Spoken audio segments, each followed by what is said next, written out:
First of all, I also want to thank the organizers, both for inviting me. It's a real honor to have been invited.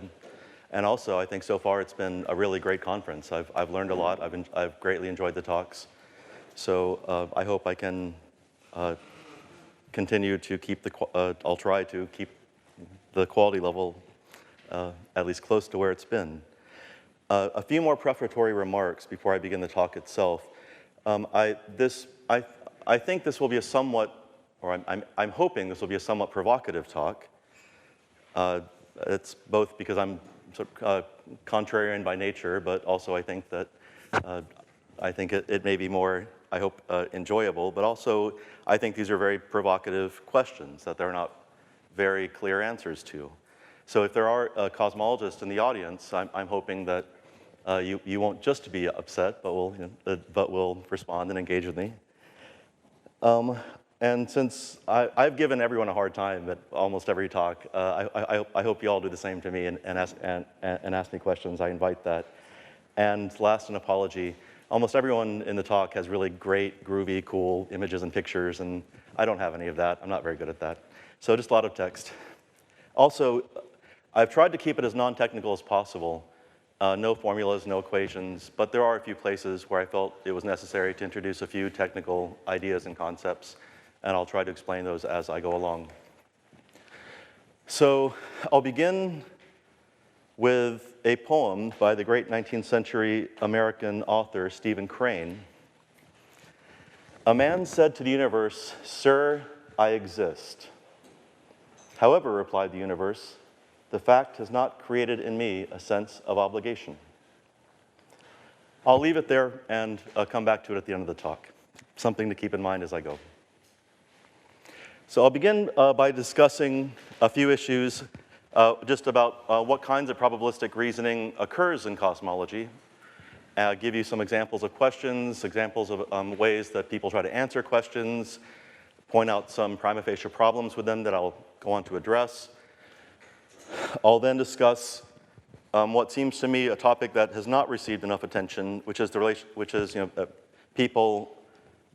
relationship of probabilities and measures is obvious and deep and has been discussed quite a lot. But I think in at least some contexts, many contexts, at least in physics, topological issues play a very important role in probabilistic reasoning as well, and especially the interplay between topology and measure.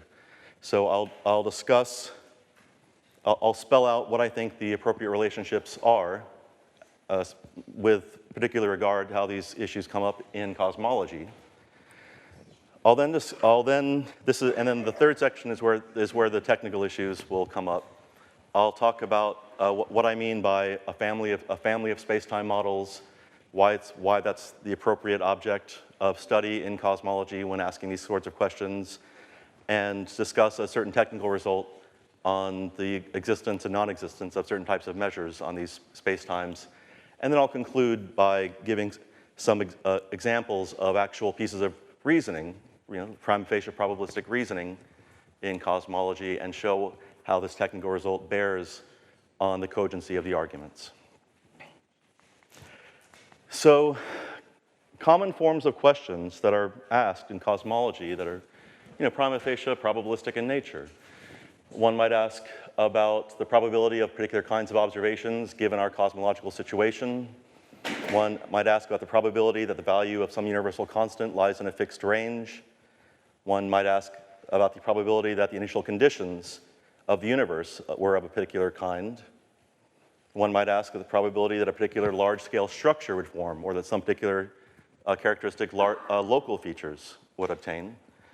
And one might also ask about the probability that a certain particular global property or feature, causal, topological, projective, conformal, affine, metric, any of the numerous sorts of global structures one studies in general relativity in both itself and in the cosmological setting, what's the probability that one of these particular global properties obtains?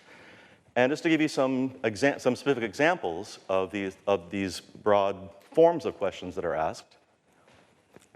So one question that, and I've drawn these questions from actual cosmological work, from cosmologists arguing about these things. So Cosmologists ask, what is the probability that observers such as ourselves would come to exist in the sort of spatiotemporal region we actually occupy in a space-time of this sort? What is the probability that we are typical observers in the universe in some sense of typical? What is the probability that conscious observers exist at all? What is the probability that the cosmological constant has any non-zero value and has, moreover, the one actually observed? What is the probability that a generic space-time is singular to the future, has a singularity, not just the past, we have very good evidence that there's a singularity of the past. What's the probability that in a space-time that is generic in some sense, that a singularity will occur in the future? And all of the infamous fine-tuning problems in cosmology. The fact that we see that the observed universe is approximately spatially flat, that it's approximately homogeneous, that there seems to have been required, at least according to some people, a very special, very entropically special state of the very early universe. Common ways that cosmologists try to make these questions more precise and amenable to more rigorous investigation. And so these are 4 different approaches. They're not mutually exclusive. You'll often find cosmologists mixing and matching from these 4 different approaches, but these are 4 that I've identified that are at least mathematically, conceptually, and physically distinct. One way is to fix a non-probability measure on a family of spacetimes, because when you're asking about the probability of something happening, you need a comparison class. The comparison class in this case is a family of cosmological models, a family of spacetimes. So fix a non-probability measure, look for properties forming a set with large or with zero or near zero measure. And when the relevant sets have infinite measure, since we're dealing with a non-probability, non-normalizable measure generally, because the spaces that we're dealing with, these families of spacetimes, are non-compact, then, which in fact is the standard case, it's almost always the case that whatever property you're interested in, the set of all spacetimes in your family that has that property has infinite measure, according to the measure that you've fixed. You try to renormalize in some way. Another is you fix a topology on the family of spacetimes, and you look for properties forming open dense sets or nowhere dense sets, or if you get a little more sophisticated, meager sets, or you can get as fine-grained and sophisticated as you like. But the idea is that if a property forms, if the family of spacetimes that has this property forms an open dense set, then that means it's generic in some obvious sense. You might invoke considerations from statistical mechanics and thermodynamics, in which you argue that the way that in this family of spacetimes, distribution of certain properties should have a certain thermal character. And this and then using standard arguments from statistical mechanics and thermodynamics, you try to use that to fix an appropriate probability distribution on the family of spacetimes. Another very popular approach, you invoke anthropic principles. The existence of conscious observers, or of large-scale structure, or of local structure of a particular form, say small gravitationally bound systems like stars, that the mere existence of those already places sufficient constraints to determine an a priori probability distribution on an appropriate family of spacetimes. The single most common way, however, that cosmologists make what are prima facie probabilistic arguments about these sorts of questions. And I'm not a sociologist of science. Actually, I haven't gone and studied all the literature and counted articles, but having read a lot of the literature, having worked out problems myself, having talked to a lot of people, I feel confident saying this really is the most common way. You fix your family of spacetimes, and you often don't even do that very precisely. You don't define a measure on this family, but you just assume that there really is some natural appropriate one lurking somewhere in the background, even though you haven't really specified it. You postulate a topology on the family, sometimes precisely, but usually kind of hand-waving. And then you wave more hands, kind of vague notions of properties forming open dense or nowhere dense sets in this topology. And the underlying intuition that is implicitly, silently invoked, but comes out explicitly in the way cosmologists argue, is that the real underlying measure that they have that is not specified is consonant with the topology in the following sense. If a set is open and dense, according to the topology you fixed, that means that it's large in measure, so you conclude that these things are generic or highly likely. And if the set is nowhere dense, then you conclude that it's small in measure or zero in measure, and so therefore the property of relevance is rare, highly unlikely. One is generally also concerned about the stability of these conclusions under small perturbations. If some property, if you've argued that some property that the family of spacetimes or the subset of your family of spacetimes having a particular property forms a set that's large in measure, you don't want a small perturbation of that property to send you to a set of really small measure. And for obvious reasons, if that were true, it would be extremely difficult to test our predictions. We'd have to know conditions, values of these properties extremely finely, far more finely than our observations allow, in order to test our predictions.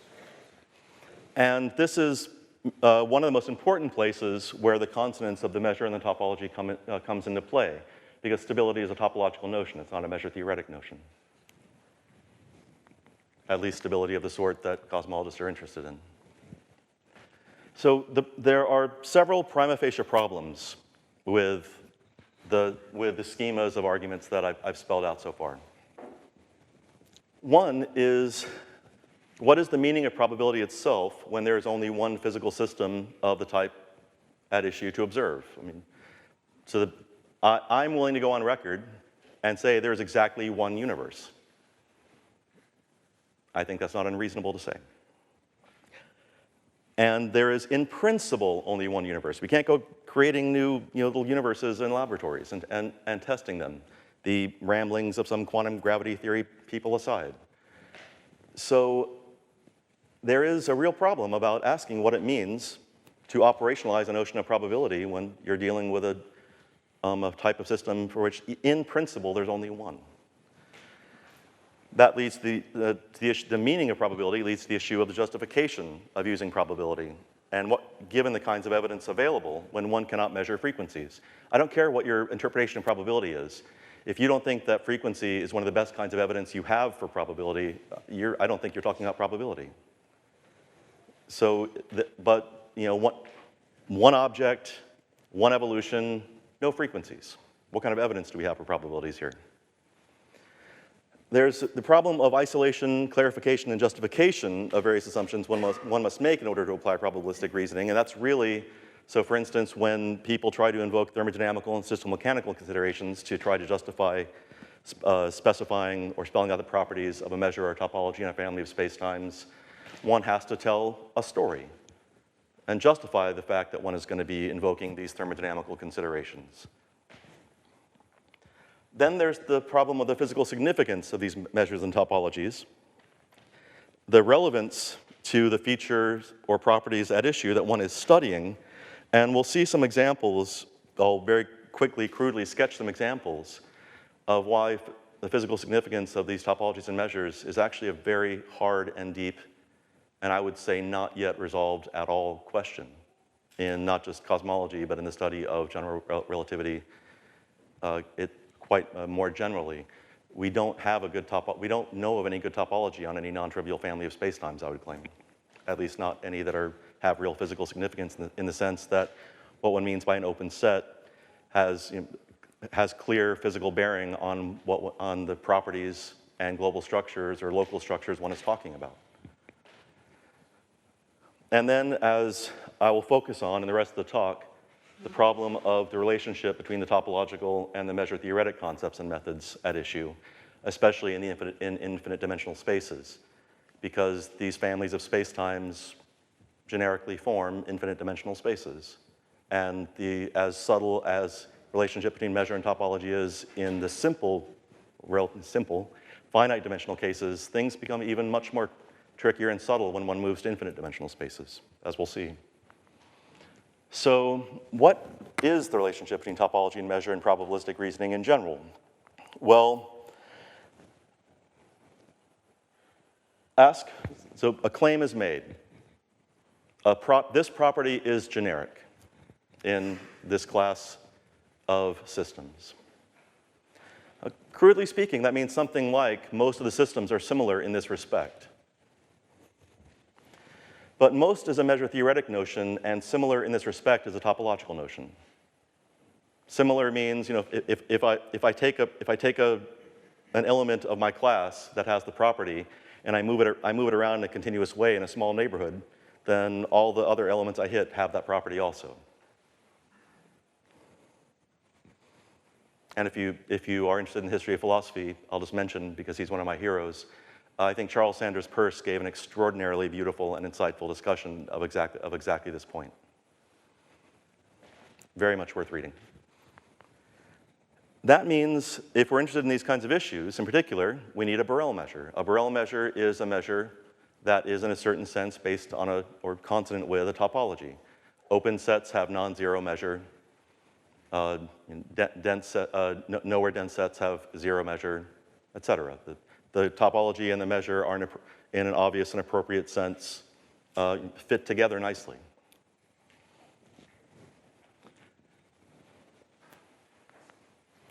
And again, I will remark that we also want a notion mostly, in physics, not always, mostly we want the arguments we're making to have a certain stability property. Small changes in the values of the parameters we're considering shouldn't significantly change the likelihoods of certain elements in the family we're considering being similar to each other. Small changes in values, however, is an algebraic notion. So we've already seen I've claimed that generic involves measure-theoretic and topological notions. I claim that small changes in values is an algebraic notion, quite generally speaking. It involves, adding a small value to a parameter, multiplying a parameter by something close to 1, or if one is in a space with a linear or affine structure, translating the element along some straight line by a little bit. And so insofar as we are interested in characterizing what one means by generic and having genericity be stable, we generally need an appropriately translation invariant Borel measure for probabilistic reasoning, at least of the kinds of arguments and reasoning that I'm interested in here. I want to emphasize, not always. There are some cases where you just don't care about stability. You don't care about Borel measures. The exponential distribution for radioactive decay is a good example.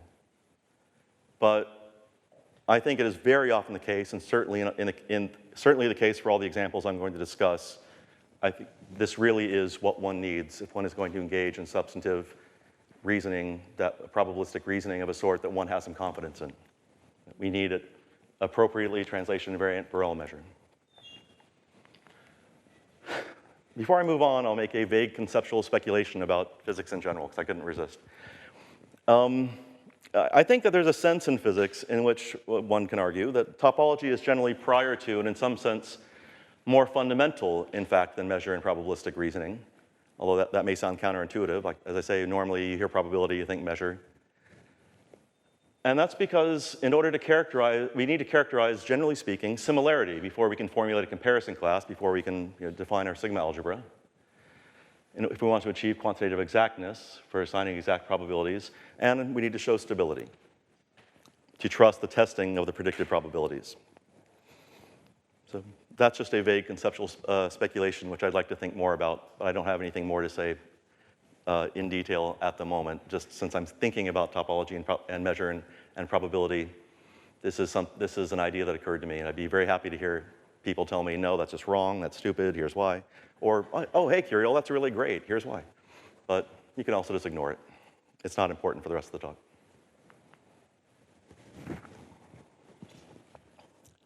So I've argued that we need a translation invariant Borel measure on the families of systems that we're considering. Well, the situation, if you're an RN, the situation is great. There's a natural topology that gives you the Borel sets and the sigma algebra for free. You have a well-defined notion of translation. It's a linear space. You have addition, subtraction, and turns out, very beautifully, the Lebesgue measure is the unique, complete, translation invariant Borel measure. And Lebesgue measure has the extremely nice properties. It's locally finite. Every point has a neighborhood with finite measure. And it's strictly positive. Every non-empty open set has positive measure. And here's where I'm going to use a few technical definitions. So recall that a Fréchet space is a metrizable, locally convex topological vector space that is complete with respect to some translation invariant metric. You don't need to remember all that. The important point is that it's basically a vector space. It comes equipped with a topology, and you can put a metric on it that respects the linear structure. That's the important part for our purposes. The reason I mention this is because we also need the slightly more exotic idea of a Fréchet manifold. And that is a differential manifold modeled on a Fréchet space, not on Rn. In differential geometry, the standard differential manifolds one studies, the charts are maps from the manifold set to Rn. So locally, the manifold looks like Rn. In a Fréchet manifold, the charts map you from the manifold set to some given fixed Fréchet space. And so locally, the manifold looks like the given fixed Fréchet space. Why is that relevant? Well, because families, pretty much any non-trivial family of spacetimes, in particular the ones that are relevant to cosmology, generally form infinite dimensional Fréchet manifolds. And the reason why they form Fréchet manifolds and not Fréchet spaces is because they're nonlinear. It's a nonlinear space. Generally speaking, the sum of two Lorentz metrics is not itself a Lorentz metric. And if you don't feel comfortable with all this, just think it's a really big nonlinear space. And that will, I think, get you pretty much all the way. And just for those who care about technical details, I won't go through it, but this is, you can ask me about it during question and answer if you want. Here's the more precise characterization of what's happening under the hood, so to speak. So, we want to do probabilistic reasoning in topology. I've stated, but I claim it's just a mathematical fact about the families of spacetimes that we study. They naturally have the structure of an infinite dimensional Fréchet manifold. I've argued that we need appropriately translation invariant Borel measure in order to do probabilistic reasoning of the sort that we want. So the question naturally arises. Is there a physically reasonable translation invariant Borel measure on these families of metrics, these families of spacetimes? So a few problems immediately arise. The first, of course, was the Borel measure. You need a topology. What topology to use? I mentioned earlier, I don't think there's any known topology on any non-trivial family of spacetimes that is physically significant at all. The standard ones people use, and again, I'm not going to go into the details, but again, if you're curious, please ask me during Q&A. There's the compact open topology on the family of metrics. And one can argue that it's the coarsest reasonable one that one can use. It's the coarsest one for which the metrics are, when considered as mappings from the spacetime manifold to the fiber bundle of metrics over it, that mapping is jointly continuous. But that doesn't care about asymptotic behavior, so it's not really good for cosmology. I can give you, if you're curious, again, during Q&A ask me, I'll give you a really cute example that shows how the compact open topology gives you just the manifestly, obviously wrong answer in some really simple cases that show why it doesn't really capture what one wants about asymptotic structure of spacetimes.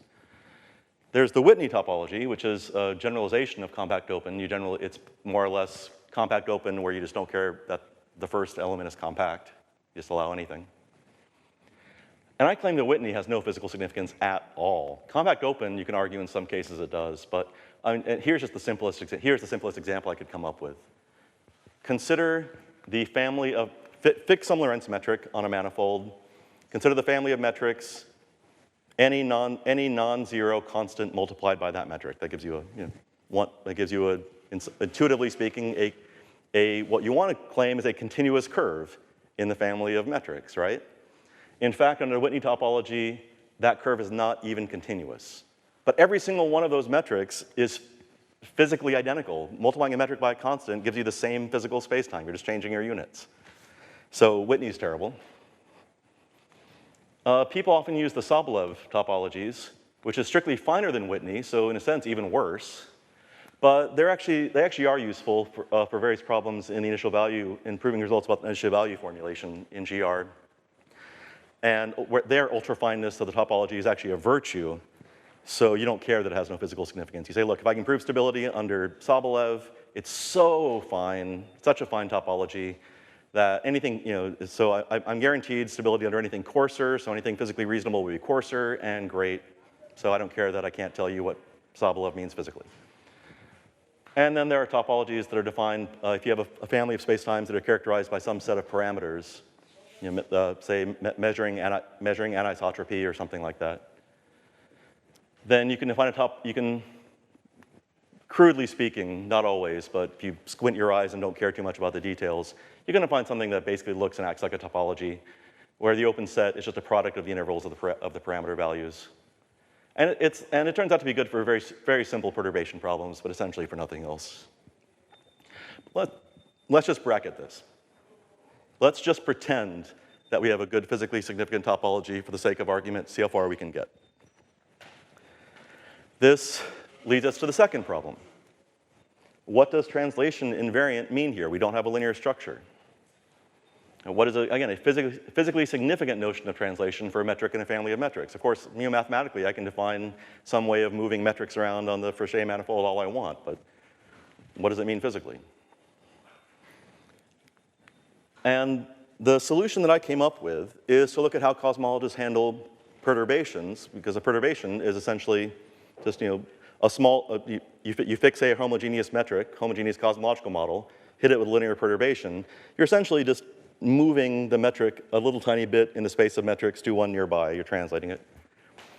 And it turns out that there's actually a fairly natural way to generalize this, this procedure that cosmologists use. And it does have a clear physical interpretation, I claim. And it gives you a notion, it's a kind of generalized affine translation, since these Frechet manifolds do have locally an affine-like structure. And I claim that this notion of what I'll call local affine translation in these Frechet manifolds of metrics, I claim is general enough to do the job that I need to prove the result that I will now state. It turns out there is no non-trivial locally affine translation invariant Borel measure on an infinite dimensional Frechet manifold. On any one, not just manifolds of metrics, any infinite dimensional Frechet manifold. Where this notion of locally affine translation invariant is available. And by non-trivial, I just mean the measure can assign all open sets 0 or can assign all open sets infinity, because I don't know what to do with that physically if I want to solve a physics problem. So it looks like we're in real trouble here. If you accept my arguments about what we need to engage in substantive probabilistic reasoning in the context of topology, we simply don't have the mathematical structure we need to make these arguments precise. And again, I'm not even talking about a probability measure. There's just no non-trivial Borel measure that is appropriately translation invariant. So I'll now just quickly, in the last 5 minutes, my God, I'm actually going to be on time. In the last, then we'll have even more time, because I think I'm actually, okay. I'll try to control myself. Okay. I actually just have a few more slides, so I'll finish very soon. I should have thrown in more technical details. So I'll conclude by discussing 2 examples, concrete examples of probabilistic-like reasoning in cosmology, and show you where they go wrong, where they run afoul of this result. although at first I couldn't resist paraphrasing Mark Twain. There are three kinds of lies: lies, damned lies, and probabilities in cosmology. Although, if you don't know, the original quote is, there are three kinds of lies: lies, damned lies, and statistics. So that's, sorry, Sandy.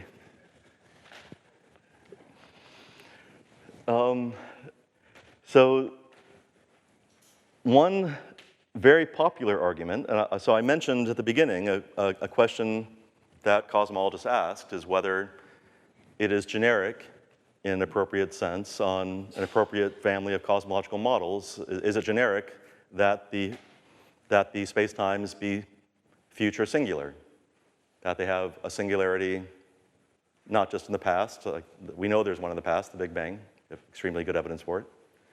Is there one in the future? Say, a gravitational collapse forming a black hole and a singularity forming inside the event horizon, or a big crunch singularity when the universe stops expanding and recontracts to the kind of time, crudely speaking, the time reverse of a Big Bang, or a big rip singularity where just the accelerating expansion continues at an ever accelerating rate and the universe kind of rips itself apart. There are all kinds of cool singularities in the future one can ask about. Grouch in 1966 started a kind of cottage industry in, he was the one who first posed this question, and he conjectured that in fact, in an appropriate family of cosmological models, it is generic. Being future singular is generic. And this conjecture was picked up by Hawking and Penrose and Wheeler and a bunch of other people, and a lot of really interesting work has been done on it. If you're the recent Lorentz splitting theorems and rigidity theorems, I think go a long way towards suggesting a sense in which future singularity is generic in some sense of the word among cosmological models. But all the arguments with a probabilistic flavor, because the rigidity and splitting theorems are, one of the reasons they're so nice is they specifically avoid talking about topology and talking about measures on families of spacetimes. They just say, look, if you're not future singular, then you're basically static and globally hyperbolic, and that's kind of special, isn't it? So they don't actually, they don't say more than that. They don't try to make precise any kind of probabilistic ideas. The standard arguments, though, given for this claim, do in fact, I claim, depend on assuming a relation between the topology and measure that the theorem I quoted shows just doesn't hold for any reasonable topology and measure on the relevant family of spacetimes. What they assume, what these arguments assume, is that small perturbations in the topological sense that destroy the property of being future singular means that the family of spacetimes of that property has zero measure. And they also assume that small perturbations in the topological sense that preserve the property means the family of spacetimes with the property of being future singular has non-trivial, hopefully finite measure. But you need a Borel measure for all that, a translation invariant Borel measure for all that, and you don't have one. So this argument, I claim, perhaps though physically, intuitively compelling, I haven't actually given you the argument. I've just told you that they make an argument and pulled out two characteristic features that are invoked in the argument. And the arguments do have some real intuitive appeal. My point, though, is simply they can't be made mathematically rigorous and precise, not in a way that respects the form of the argument as it is actually made by these people. Second example I'll quickly discuss is Weinberg's infamous argument placing limitations, placing bounds on the possible values for the cosmological constant lambda. So his argument, and now I actually will very crudely and quickly run through a sketch of the argument to give you a sense, I hope, an even better sense of where things run afoul of the theorem.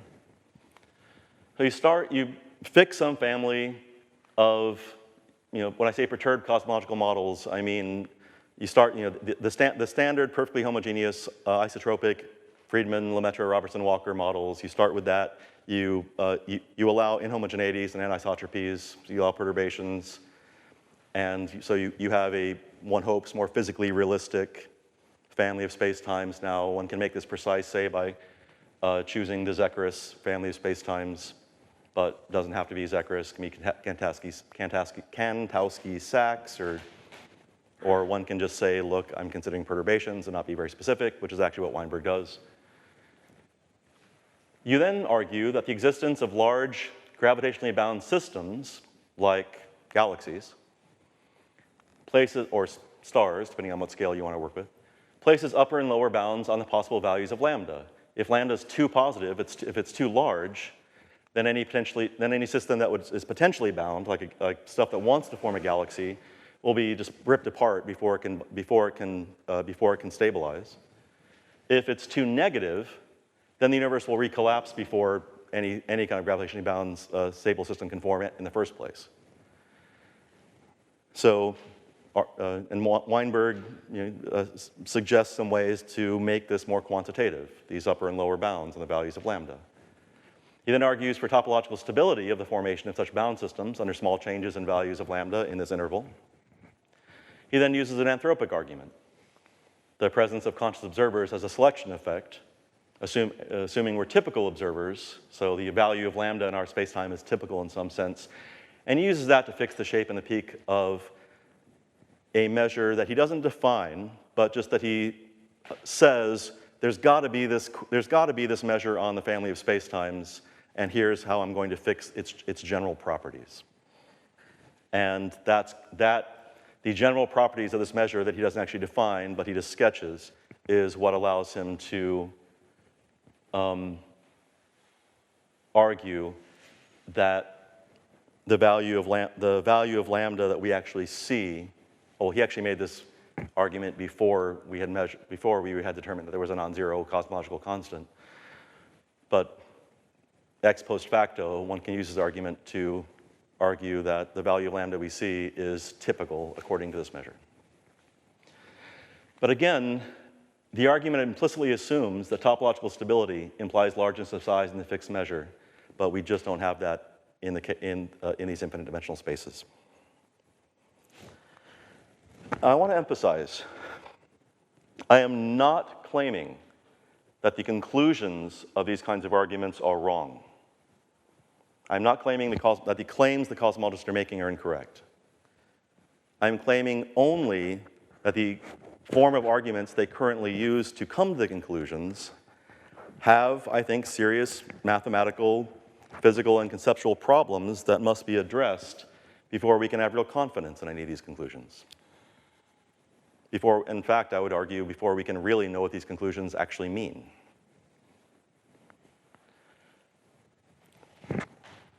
We want to be able to reason about the cosmos in particular ways, to answer questions of a particular sort. In this case, probabilistic questions. At least some of us want to do that. Some of us don't. But most cosmologists do.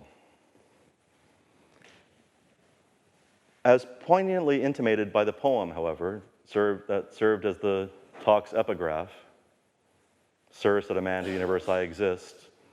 That fact, replied the universe, has instilled in me no sense of obligation."